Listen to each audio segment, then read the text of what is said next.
Programme मद्दे मुकाबले में खुशामदीद। मैं हूं रबिया एहसन और मेरे साथ मौजूद हैं आमिर मतीन और रऊफ लास्टा। और आज के प्रोग्राम में जिन टॉपिक्स पे हम बात करने जा रहे हैं उसमें सबसे पहले इमरान खान ने अमरीका से माफी मांग ली। वजीर दिफा ख्वाजा आसिफ ने धमाका खेज इंकशाफ कर दिया। ख्वाजा आसिफ के इंकशाफात के बाद तहरीक इंसाफ के लिए सियासी बयानिए को लेकर नई मुश्किलात खड़ी हो गई। क्या तहरीक इंसाफ ओवरसीज चैप्टर के अहम रहनुमा अब्दुल्ला रियाड़ ने डोनाल्ड लूस से मुलाकात की? अब्दुल्ला रियाड़ का प्रोग्राम मद्दे मुकाबिल को दिया जाने वाला मौक़िफ़ आपके साथ शेयर करेंगे। इसके अलावा बात करेंगे साबिक वज़ीर-ए-आज़म इमरान खान और उनके प्रिंसिपल सेक्रेटरी की ऑडियो लीक होने का खदशा। तहरीक इंसाफ ने सुप्रीम कोर्ट से अज़ खुद नोटिस लेने का मुतालिबा कर दिया। माजी में इमरान खान फोन टेपिंग के हक में क्या दलाइल देते थे, थोड़ी सी याद दहानी कराएंगे। इसके अलावा बात करेंगे चेयरमैन नैब कौन लगेगा। वज़ीर-ए-आज़म शहबाज शरीफ और आसिफ अली जरदारी के दरमियान फड्डा पड़ गया। दोनों अपने उम्मीदवार लगाने पर डट गए। शहबाज शरीफ का उम्मीदवार कौन, जबकि आसिफ अली जरदारी किसे चेयरमैन नैब बनवाना चाहते हैं, अंदरूनी कहानी आपके साथ शेयर करेंगे। सो क्लासेस साहब, स्टार्टिंग फ्रॉम यू, एक बड़ा इंकशाफ ख्वाजा आसिफ की जानिब से किया गया। अगर ये इंकशाफ सही है तो पीटीआई का बयानिया कहाँ गया? हमने तो कोशिश की थी आज किसी पीटीआई के लोगों को लिया जाए, उनसे बात की, स्पेशली अब्दुल्ला रियाड़ साहब हैं, क्योंकि उनके हवाले से ख़बर थी। तो हमारी टीम ने बड़ा उनसे रब्ता भी किया, मैसेजेस भी किए। तो अब्दुल्ला रियाड़ साहब, खैर उनका राइट है, कोई आए, मतलब हम तो रिक्वेस्ट ही कर सकते हैं कि कोई आए और अगर कोई सवालात हैं, क्योंकि पॉलिटिकल लीडर्स का ये काम होता है कि अगर वो कोई बात ऐसी कर रहे हैं, अगर कंट्रोवर्सीज आ रही हैं तो क्वेश्चंस करना, पूछा जाना। तो मेरा ख्याल तो ये है कि अब्दुल्ला रियाड़ साहब को आना चाहिए। अच्छा बोलते हैं, उनको हमने सेनेट में भी देखा है, 6 साल बोलते रहे हैं। और फिर कमेटीज़ के चेयरमैन थे, मैंने वो भी प्रोसीडिंग उनकी देखी है। फिर अभी वो इमरान खान साहब के करीब हो गए, कभी आसिफ अली जरदारी के बड़े करीब हो गए। बल्कि लंबी कहानी फिर किसी वक्त सुनाएंगे कि बेनज़ीर भुट्टो इनको अपना बेटा कहती थी। ये जरदारी साहब ने मुझे खुद बताया था अब्दुल्ला रियाड़ को। और जब इन्होंने डिच किया था तो मुझे याद है कि जरदारी साहब ने मुझे दुबई से फ़ोन किया था। ये 2007 के ये इलेक्शन ये जब हो रहे थे ना 2008 के, तो उस वक्त उनका मुझे फ़ोन आया था इनके अब्दुल्ला रियाड़ के हवाले से कि इन्होंने आपको याद होगा केयर टेकर ज्वाइन कर ली थी हुकूमत उस वक्त बेनज़ीर साहबा के, जब वो एग्ज़ाइल में थी, अमेरिका जब आती थी तो ये शोफर यही होते थे, लेके हर जगह पे ये जाते थे। सारी प्रेस कॉन्फ्रेंसें बीबी की इनके यहाँ होती थी, तो हमें बड़ा मौका मिलता रहा है। ये ख़ास बिल्कुल वो बेबी इनको बहुत ज़्यादा वो करती थी। और ये लॉबिस्ट, इनका हमेशा से जो ये मसाला बेचने का होता है कि जी मैं लॉबिस्ट हूँ, आपकी जो मैं कांग्रेसमैन से, सेनेटर से, वो मेरी जेब में बहुत ज़्यादा है, उनसे मुलाकात करती हूँ, ये मसाला था। अच्छा, उन्होंने मुझे कुछ और कहानी सुनाई थी जरदारी साहब ने। वो ये कहते थे कि बेनज़ीर भुट्टो ने इनको एक तरह का अपना बेटा बनाया हुआ था। ये जरदारी साहब के अल्फाज हैं।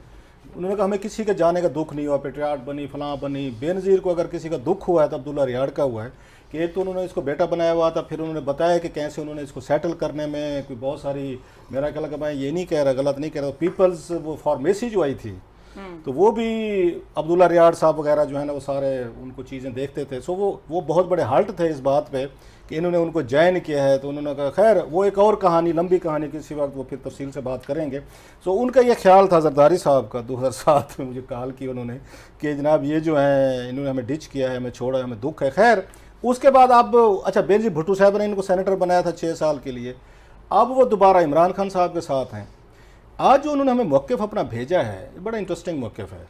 जो उन पे ये बात की गई जो ख्वाजा आसिफ साहब ने की, तो उसमें उन्होंने यही कहा कि जनाब कि इनकी उनसे मुलाकात हुई है। अच्छा, अभी हम थोड़ी देर में उनको भी लेंगे वहाँ से, डान के जो हमारे दोस्त हैं वहाँ पे वाशिंगटन में, अनवर इकबाल साहब, वो बहुत कुछ जानते हैं, बड़े सीनियर हैं और पूरा वाशिंगटन के हवाले से बड़ा एक उनका अपना एक बैकग्राउंड है, कई सालों से वहाँ रिपोर्टिंग कर रहे हैं। उनसे भी पूछेंगे। इसमें उन्होंने, अगर आप उनको देखें तो उन्होंने फवाद चौधरी साहब के 2-4 जो ट्वीट्स से उनका हवाला दिया है और उसमें उन्होंने ये बताने की कोशिश की है कि ना पीटीआई का मौक़िफ़ वही है। हम कोई मौक़िफ़ पे तो ये बात नहीं कर रहे थे उनका मौक़िफ़ बदला या नहीं बदला। हम तो अब्दुल्ला रियाड़ साहब के ना पूछना चाह रहे थे कि आपकी मुलाकात हुई या ना हुई। असल चीज़ तो ये है ना, आपने कोई लेटर डोनाल्ड उसको लू साहब को लिखा या ना लिखा आपने, हम तो ये चीज़ें, उसका जिक्र नहीं किया उन्होंने अपने मौक़िफ़ में। ये बड़ी इंटरेस्टिंग चीज़ है। सो उन्होंने उसको डिनाई नहीं किया। जो मुलाकात की बात हो रही थी या उनके ख़त की बात हो रही थी। अब उसके बाद पीटीआई जो है उनको एक इस पे क्या धचका तो लगा है यकीनी तौर पर कि आपका एक स्टैंड था। अच्छा, अगर ये अब्दुल्ला रियाड़ साहब ने काम किया है, जो लग रहा है मुलाकात हुई है, तो मेरा ख्याल इन्होंने वाइज काम करने की कोशिश की है कि अगर आपके साथ पूरी दुनिया को आपने अपना दुश्मन बना लिया, जो हम भी बात कहते रहते हैं, फौज भी आपने खिलाफ कर ली, एजेंसियां भी खिलाफ कर ली, मीडिया भी कर लिया, अदालतें भी कर ली, यूरोपियन यूनियन भी कर ली, अमेरिका भी कर लिया, हिंद सिंध सब कुछ कह के फिर आप फखर से पूछते हैं कोई बचते नहीं किया जरा मेरा मुखालिफ ना हो। एक अच्छा पॉलिटिशियन जिसने पावर में आना है, और आप यहाँ पावर पॉलिटिक्स करते हैं, मतलब है कोई वो नहीं कर रहे, आप भी उसी तरह पावर लेना चाहते हैं जैसे आपको मुखालफिन लेकर आए थे। सो वो अब्दुल्ला रियाद साहब ने अगर ये कोशिश की है तो उन्होंने बड़ी पॉजिटिव कोशिश की है कि जनाब के बस कर दें, अब हम ये मुसलसल बैशिंग जो हमने की है उनकी क्योंकि वो खुद भी वहीं पर रहते हैं, जैसे अमर भाई बता रहे हैं, लॉबिस्ट भी हैं, कल को उन्होंने लॉबिंग कर रहे हैं इमरान खान साहब के लिए। अगर ये इतना ही उनके साथ लड़ाई करके रखेंगे तो उनका काम मुश्किल होता है ना, अगर उनको सॉफ्ट करना चाहते हैं या उन पर जाके कोई थोड़ी सी बातचीत करना चाहते हैं। सो अब्दुल्ला रियाद साहब जो है, लगता ये है कि उनके जो उन्होंने ट्वीट्स वगैरह हमें भेजे हैं कि कोई थोड़ा सा पार्टी की तरफ से उन्हें जो मेन सवाल पूछे जाने वाला था, जो आज आते तो आई विश के, हालांकि बड़े बहादुर आदमी, आई एम जस्ट बन रहे हैं कि भाई रहे ना भाई, उन्हें आना चाहिए था, बहादुर आदमी है, बोलने वाले बंदे हैं, तो मेरे लिए हैरानी है कि वो क्यों नहीं है हमारे शो में। वो सवाल ये था कि क्या आपने जो लेटर लिखे हैं या मुलाकात की है, आपको क्या इमरान खान साहब की ब्लेसिंग थी? आपको इमरान खान साहब ने कहा, पार्टी ने कहा आपको कि, या आपने खुद इनिशिएटिव लिया, अपने इस पे अपनी बुनियाद पे इनिशिएटिव ले कि आपने खुद लेटर लिख दिया, क्योंकि आप फॉरेन ओवरसीज़ या अमेरिका वो चैप्टर जो है ना उसकी आप वो करते हैं, मामला देखते। So that's a main question जो अब्दुल्ला रियाद साहब से पूछा जाने वाला है। हमें जवाब नहीं दे रहे, कोई सहाफ़ी पूछ ले, कोई और ब्लॉगर पूछ ले, ये सवाल है तो जिससे डिटरमिन होगा इनका पूरा, इनका पीटीआई का बयान है कि अगर इन्हें नहीं पता या पता है। और अच्छा मज़े की बात है इसमें, ये बात फवाद चौधरी साहब भी उसमें नहीं, इसको टच नहीं कर रहे इस इशू को अपने ट्वीट्स में। वो भी बताते ना कि जनाब के आगे मुलाकात हुई है तो हमने नहीं कहा, या उनका ये होता है ना बाज़ पॉलिटिकल बयान अगर आ भी जाते हैं तो पार्टी वाले कह देते हैं, अगर कोई बयान का रिएक्शन गलत आ जाना, यार ये नहीं, वो तरदीद नहीं करते, ये इनका ज़ाती बयान है, ये पार्टी का मौक़िफ़ नहीं है। वो अक्सर इसको करके पतली गली से निकल जाते होते हैं सारे। सो इसमें पतली गली से निकलने वाली एफर्ट मुझे नज़र नहीं आ रही। ना फवाद चौधरी साहब को भी आज हमने कहा कि आज ज़रा 2-4 मिनट बात करते, उन्होंने भी बात नहीं की, उन्होंने जी मैं भी नहीं आता, अब्दुल्ला रियाद साहब भी नहीं है, 1-2 और लोग थे, उनको भी कहा। So that's a very interesting situation कि आप पे इतना बड़ा उस ख्वाजा आसिफ ने इल्ज़ाम लगाया है जिस पे आपका पूरा बयानिया चल रहा है, पूरा पाकिस्तान को आपने ये हम वो किया हुआ है, उसको आके वो क्या कहते हैं, मतलब हाँ ये थोड़ा सख्त तो है, मोबिलाइज किया हुआ है। जब आप पे बात आ रही है उस वक्त आपको टीवी पे आके, किसी शो में आके इन चीज़ों के सवालात के जवाब देने चाहिए, तो जो सवालात के जवाब वो नहीं दे रहे। अच्छा आमिर साहब, ये जिस तरह से क्लास साहब कह रहे हैं कि पीटीआई इस वक्त गुरेज़ा है वाज़े तौर पे, और एक तरफ दूसरी तरफ देखें तो ये बहुत बड़ा इंकशाफ है या इल्ज़ाम है या जो भी ख्वाजा आसिफ साहब की तरफ से, तो ये चाहिए नहीं सब पीटीआई को कि सामने आके पोजीशन क्लियर करें, क्योंकि यही तो उनका सारा रिजीम चेंज का बयान ही है। वैसे तो अगर अनवर इकबाल साहब वाशिंगटन से हमारे साथ कांटेक्ट कर लें तो बड़ी अच्छी बात है। वो बर्लिन की वॉल जब गिरी थी उस ज़माने से अमेरिका में हैं। अच्छा। और बड़ी गहरी नज़र रखती हैं इन मामलात में, और वो बड़े गवारे में मुझे भी वैसे कौम को बता भी दें कब गिरी थी, बहुत सालों को याद नहीं, 1990 से ये वहीं पे है शायद को थोड़ा जी जी। वो अनवर इकबाल साहब इसलिए बड़े हमारे पुराने दोस्त हैं वो, और हम ये काफ़ी इस तरह की, जब बेनज़ीर साहबा वहाँ अमेरिका में आती थी तो अब्दुल्ला रियाद साहब के ही मैंने कहा घर में पीपल्स पार्टी की सारी प्रेस कॉन्फ्रेंसेस, महफिलें, मुलाकातें वहीं होती थी, और अब्दुल्ला रियाद साहब बहुत ज़्यादा बेनज़ीर के करीब थे। और बाद में ऑफ कोर्स इमरान खान, मगर दरमियान में वो मुशर्रफ साहब के भी बहुत करीब हो चुके हुए थे, और तकरीबन वहाँ पे एक बहुत बड़ा तबका है अमेरिका यूरोप में जो कि पाकिस्तान में हर हुकूमत के करीब आना चाहता है। अगर ना किसी के करीब हो सके तो वो उस हुकूमत का कसूर होता है। उनको यहाँ पे बिजनेस इंटरेस्ट होते हैं, पावर लॉबीज़ का शौक़ होता है, यही उनका इसी के अंदर ये बेताशा है। अब्दुल्ला रियाद साहब भी विद ड्यू अपॉलजीज़ उसी, उनका भी यही शौक़ रहा है हमेशा, तो आ जाते तो अपना वर्जन दे देते बेहतर तरीके से। मगर ये इसके अंदर जो ये बयान है, मुझे कोई हैरानी नहीं हुई ख्वाजा आसिफ साहब के इस बयान पे कि ये क्या है। पीटीआई के लिए रेगुल आउट करने का बड़ा आसान तरीका है कि जी ये कोई अब्दुल्ला रियाद साहब हमारे कोई ओहदेदार नहीं थे, और जिस तरह साहब ने कहा कि जी ये इनका अपना जाती है। दूसरा, सियासत में और सफारतकारी में बड़ा फ़र्क होता है, और ख़ास तौर पर जो डोमेस्टिक सियासत होती है, अंदरूनी सियासत, उसके अंदर आपने पब्लिक को कुछ और बताना होता है, उसके अंदर ये लड़ाई जो की जाती है, पब्लिक के नाराबाजी और होती है। बस सफारती मामलात में उस वहाँ वो बड़ा एक डेलिकेट इशू होता है। कोई भी मेजर पॉलिटिकल पार्टी जो कि ख्वाहिशमंद रखती हो, ख्वाहिशमंद हो कि वो हुकूमत में आना चाहती है, वो ये अफोर्ड नहीं कर सकती है कि दुनिया की सबसे बड़ी सुपर पावर के साथ बिल्कुल लड़ाई करके रखे।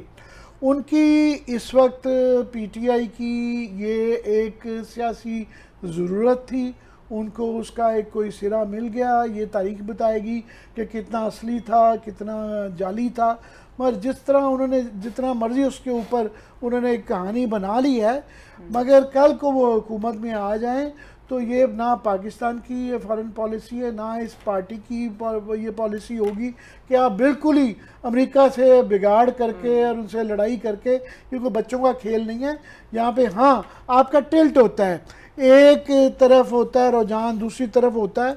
हमारा चीन के साथ हमेशा रहा, मगर हमने जो है अमेरिका से कभी नहीं बिगाड़ी।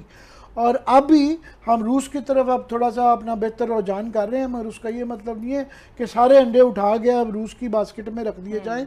हर जगह से आपके मफादात होते हैं, आपने देखना होता है, बैलेंसिंग एक्ट करनी होती है कि कितने अंडे अमेरिका की बास्केट में रखने हैं, कितने चीन की बास्केट में रखने हैं, कितने रूस की बास्केट में डालने हैं। तो ये मैं समझता हूँ हमारे यहाँ, क्योंकि अब पब्लिक लेवल पे ये इस तरह का ये तासुर बना दिया जाता है या बन जाता है, या पीटीआई ने बना दिया है कि जनाब उन्होंने एक जंग कर दिया और अमेरिका के ख़िलाफ़। ऐसा नहीं है उनके यहाँ, बिल्कुल मैं समझता हूँ अब्दुल्ला रियाड़ क्या और भी कई लोग होंगे जो सफारतकारी में उनसे मिलते होंगे, राब्ते में होते होंगे, तो ये कोई वो है। हाँ, पब्लिक लेवल पे आप जलसे जुलूस में कहें कि जी, तो उस आम आदमी के लिए जो बैठा हुआ सड़क के ऊपर, उसको ये कहा जाए कि आपको पता है कि अमेरिका से वो बातचीत, तो उसके लिए बड़ी हैरानी की बात है। मेरे लिए कोई ऐसी हैरानी की बात नहीं है। ठीक है, ब्रेक के बाद कोशिश करेंगे कि अनवर इकबाल बिहारी साहब हमारे साथ मौजूद हों और उनसे भी बात करें। ये बिहारी हम उनको मजाकन कहते हैं कि उनका बिहार से ताल्लुक है। अच्छा, ये उनका अनवर इकबाल साहब उनका ये पूरा नाम है, उनके ठीक करीब है। दोस्त है, कोई इसमें सही, बिहारी होने में कोई बुराई नहीं है, मगर वो बिहार से हैं तो हम प्यार से उनको अनवर इकबाल बिहारी कहते हैं। उनका नाम जो है अनवर इकबाल है। चलें, अनवर इकबाल साहब से हम रब्ता करेंगे ब्रेक के बाद और इस डिस्कशन को मजीद आगे बढ़ाएंगे। हमारे साथ रहिए।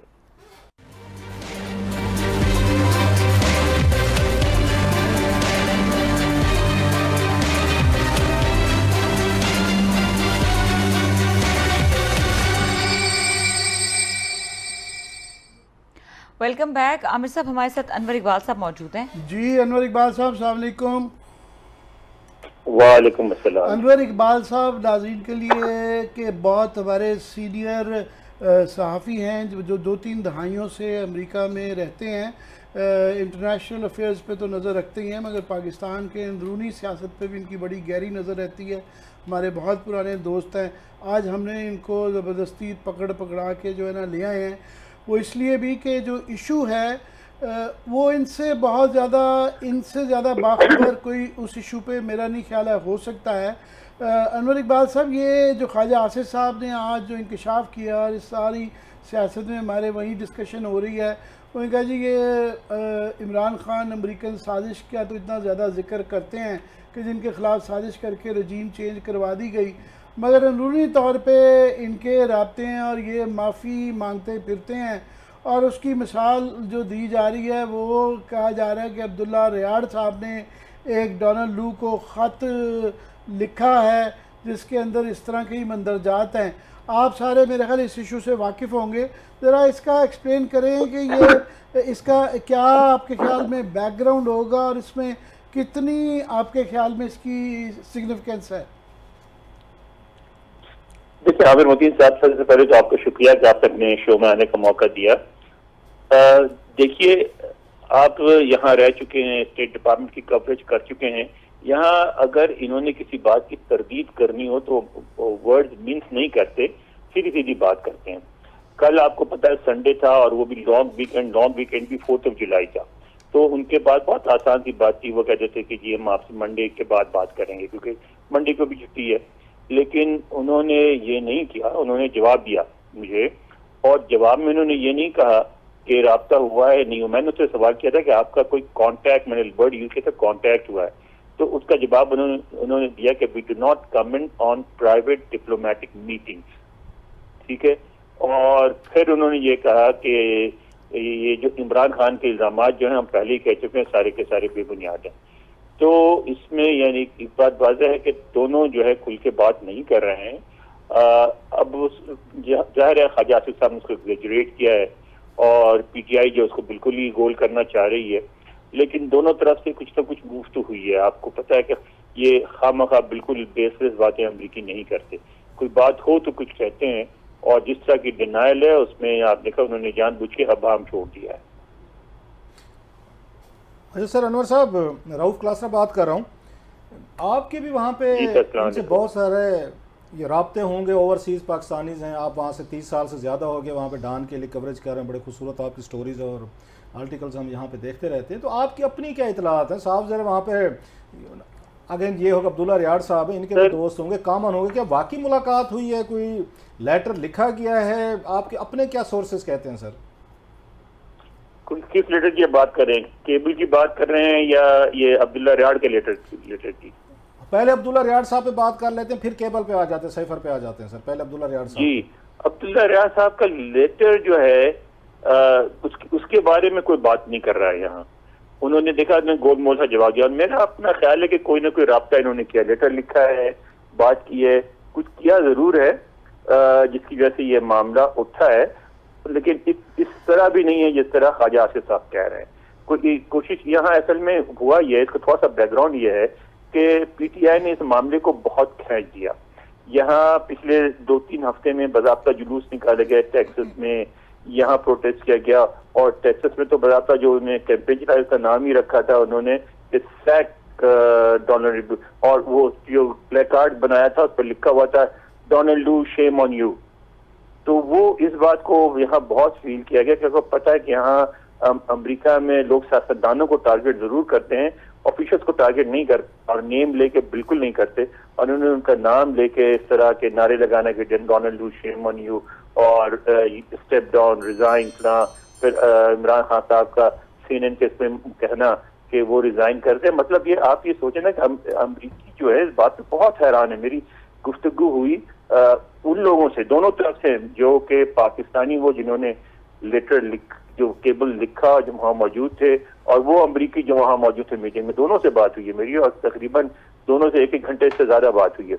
और वो दोनों इस बात पे हैरान हैं कि उसमें कोई ऐसी कॉन्स्पिरेसी वाली बात क्या थी। ये तो एक एक्सचेंज ऑफ व्यूज था और इसको इशू क्यों बनाया गया। तो क्योंकि इस मामले को इतनी पीक पर ले गए थे वो, तो उसमें मुझे लगता है कि जरूर इन्होंने सुलह सवाई की कोशिश की, क्योंकि एक एहसास पैदा हुआ।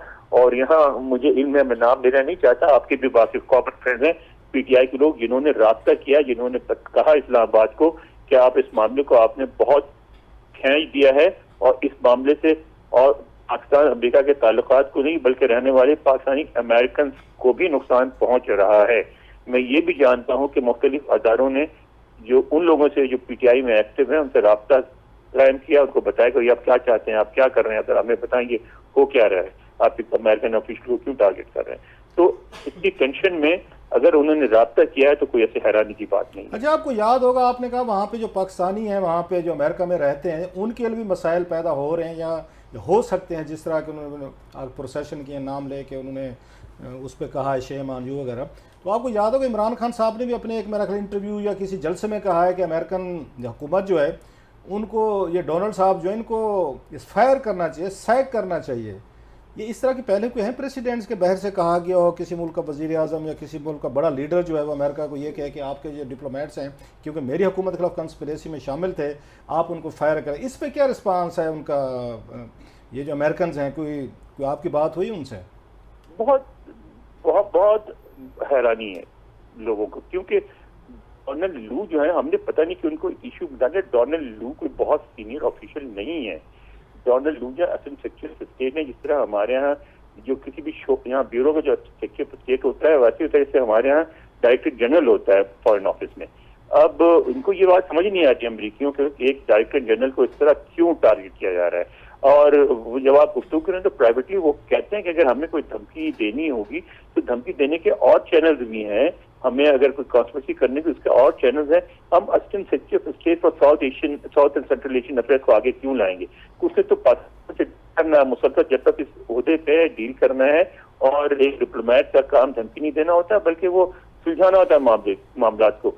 वो ये कहते हैं कि ये एक लंचन था जिसमें तबादला ख्याल हुआ, और तबादला ख्याल हमेशा वाइल्ड होता है जिसमें हर किस्म की बातें की जाती हैं ताकि दोनों फरीकैन एक दूसरे को समझते रहे। मुझे उन्होंने ये भी मिसाल दी कि कई बार पाकिस्तानियों ने हमसे ये कहा कि आप जो कर रहे हैं उसकी वजह से तालिबान छा जाएंगे और आपका भी बड़ा गलत कर देंगे, हमारा भी क्या कर देंगे, आप क्या कर रहे हैं? तो कहते हैं हम भी उस केबल को निकालिए और हम कहें कि जी आपने हमें धमकी दी है। तो ये धमकी नहीं है कि एक्सचेंज ऑफ व्यूज होता है, इसको आपने क्यों? सर आप क्योंकि कवर करते रहे सर, एक छोटे एहलकार को आप अनवर साहब कवर करते रहे इन चीज़ों को, व्हाइट हाउस के साथ भी ऑफ कोर्स आपकी कम्युनिकेशन रहती है। ये डिप्लोमेट्स भी साफ ज़ाहिर है इनकी ग्रूमिंग होती है, इनको एक एक लफ्ज़ का पता होता है कि हम जो कुछ कह रहे हैं, चाहे इनफॉर्मल मीटिंग हो चाहे आपकी ब्रेन स्टॉर्मिंग हो, फिर भी इन्हें पता होता है कि हम पाकिस्तान के सफ़ीर से मिल रहे हैं और पाकिस्तान के प्राइम मिनिस्टर के बारे में बातचीत हो रही है, वट जो भी हो रही है, जिसको उन्होंने आके बाद में लिखा कि आप उसका रजीम चेंज हो रहा था। आप समझते हो कि उनसे भी अनगार्डेड किस्म के अल्फाज उन्होंने निकाले, उसमें भी यूएस हुकूमत ने उनकी भी कोई जवाब तलबी की है कि आप जो गए थे लंचन पे तो आपने जाके पूरी इस तरह की गुफ्तगू कर ली है उसके साथ, पाकिस्तानी एम्बेसडर के साथ, जो पाकिस्तान में रोला पड़ के हुकूमत तो बदल रही थी, नाम सारा उनका अमेरिका के गले में पड़ गया। कोई उनकी भी जवाब तलबी की गई किसी व्हाइट हाउस के किसी बड़े ने कि भाई साहब आपने जाके क्या रोला डाल दिया हमारे गले में, फंदा आपने डाल दिया है, या उन्होंने कहा बात ठीक है जी चल रहा है तो चलने दें? देखिए जवाब तलबी की तो कोई ऐसी बात नहीं हुई है, लेकिन जिस बात पे मुझे हैरत है वो ये है कि मीटिंग हुई। अच्छा, एक्सचेंज ऑफ व्यूज में अमूमन जब पूछा जाता है कि क्या इसके नोट्स लिए जाए तो वो मना कर देते हैं कि नोट्स ना लें क्योंकि एक्सचेंज ऑफ व्यूज है। लेकिन जब इसने पाकिस्तानी ने पूछा कि हम इसके नोट्स लें तो उन्होंने कहा हाँ नोट्स लें, और नोट्स लिए गए। और जहां तक मेरी अंडरस्टैंडिंग है दोनों साइड ने नोट्स को पास किया, प्रूफ किया कि हाँ ये नोट्स सही हैं। तो नोट्स बनाने वाले भी हमारे अपने एक सीनियर सफारतकार थे जिन नोट्स को फिर एडिट किया सफीर जो थे हसन मजीद साहब ने और उसका भेजा गया। तो उसमें अलबत्ता मुझे हैरत होती कि एक प्राइवेट गुफ्तगू के नोट्स लेने की इजाजत क्यों दी। इसका मतलब है कि अमरीकी भी अपनी अनहैप्पीनेस कन्वे करना चाह रहे थे। और उसमें अगर देखें तो फिर आपको जाना पड़ेगा फरवरी 24 थी मेरा ख्याल है जिस दिन इन्वेजन हुआ था, उस दिन जब इमरान खान वहाँ पहुंचे थे। अमूमन आपने देखा हो कि यहाँ जो पाकिस्तान के बारे में खबरें लगती हैं फ्रंट पेज पे नहीं आती, लेकिन वो खबर तमाम फ्रंट पेज पे छपी थी और बहुत रिएक्शन हुआ था। अमेरिका में सिर्फ हुकूमत नहीं, इवन निचली सतह पर भी इसको बहुत बुरा समझा गया था। तो उसमें एक उनके यहाँ, और ये 7 मार्च को मीटिंग हुई थी, इसको फौरन बाद हुई थी। तो ये जो उन्होंने अल्फाज इस्तेमाल की थी कि there is unhappiness on the belt way, और उस पर कांग्रेस में जो बहस हुई थी, कांग्रेस में ज्यादा खुल के बातें, डोनाल्ड लू से बहुत ज्यादा खुल के बातें की गई थी कांग्रेस में भी। तो वो जो अनहैप्पीनेस थी उसको उन्होंने ये भी कहा कि अनहैप्पीनेस है और जब तक इमरान खान रहेंगे तो अनहैप्पीनेस रहेगी।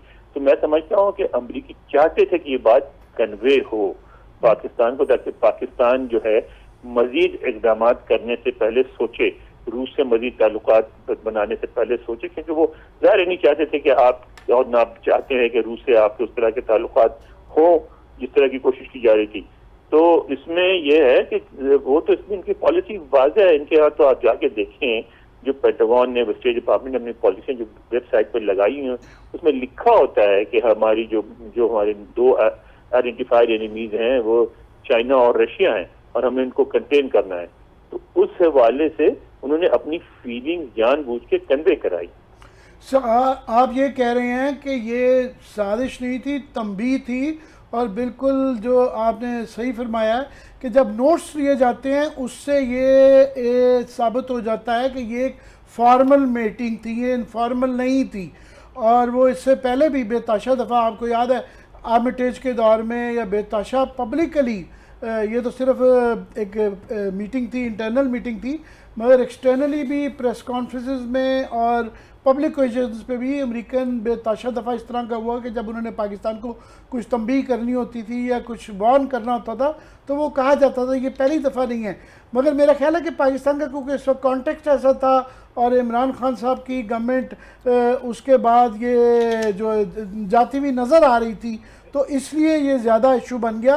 मुझे सिर्फ लास्ट ये याद है कि आप भी गालबन वहीं थे कि जब नवाज शरीफ साहब वहाँ पे आए थे कारगिल के बाद, तो इन्होंने ख्वाहिश का इजहार किया था बिल क्लिंटन साहब से, प्रेसिडेंट क्लिंटन से, कि मैं आपसे 1-on-1 बगैर नोट्स टेकर के 1-on-1 मिलना चाहता हूँ, प्राइवेटली मिलना चाहता हूँ।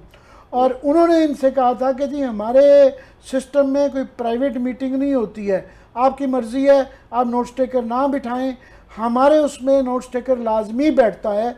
और रियाज खोखर साहब ने उस पर बड़ा, मुझे याद है कि बुरा मनाया था। उसके बाद उनकी वक्त से पहले वहाँ से चाइना उनको भिजवा दिया गया था, उनको वहाँ से एक किस्म का सस्पेंड कर दिया गया था वक्ती तौर पे।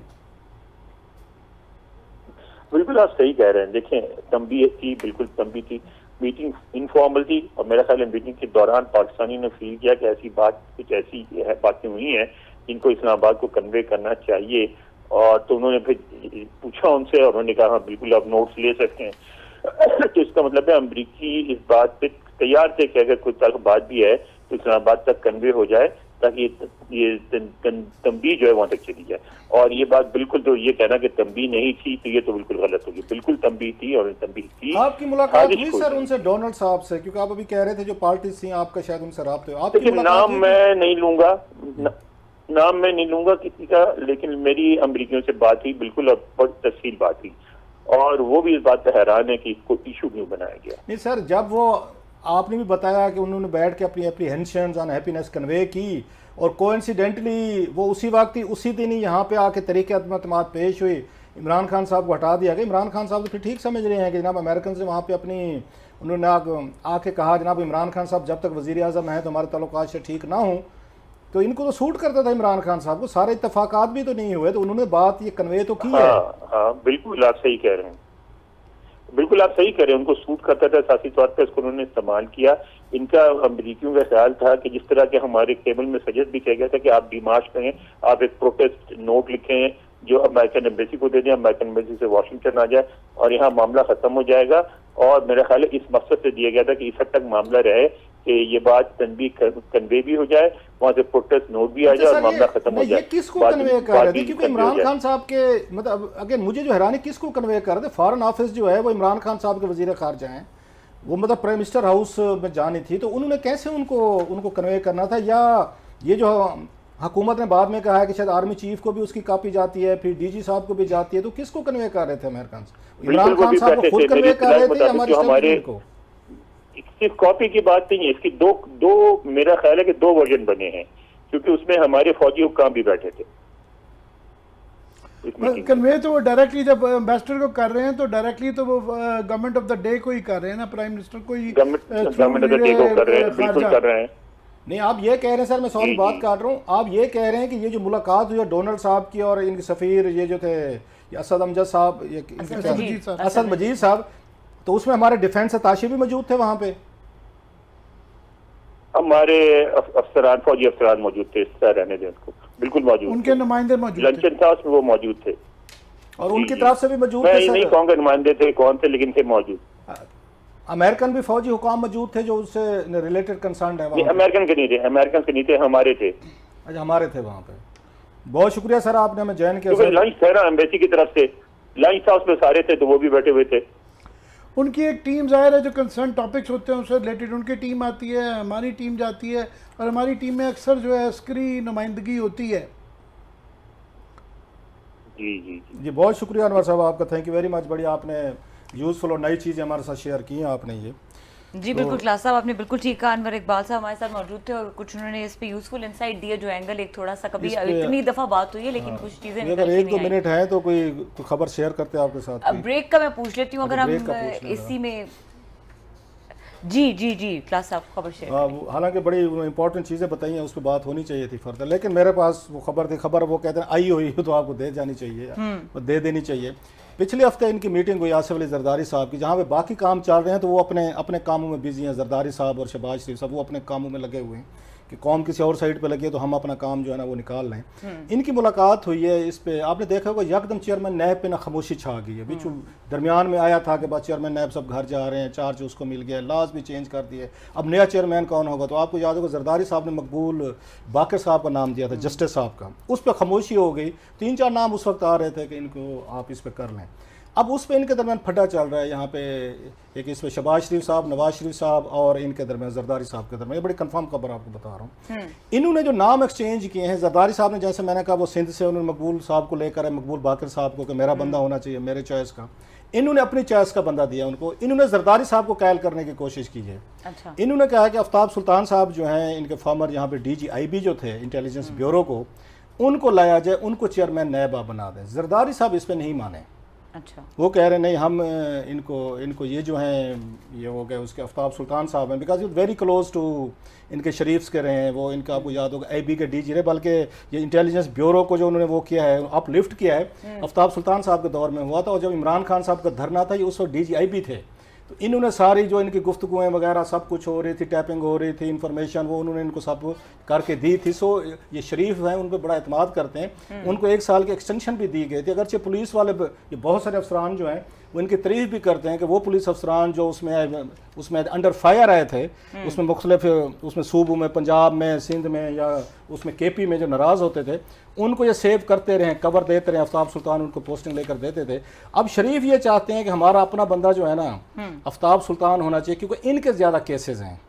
ये आप जहन में रखें। पहले जो लेकर आए थे वो थे कमर जमान चौधरी साहब थे। उस वक्त आता था कि मलिक रियाज और जरदारी साहब का ज़्यादा चॉइस था।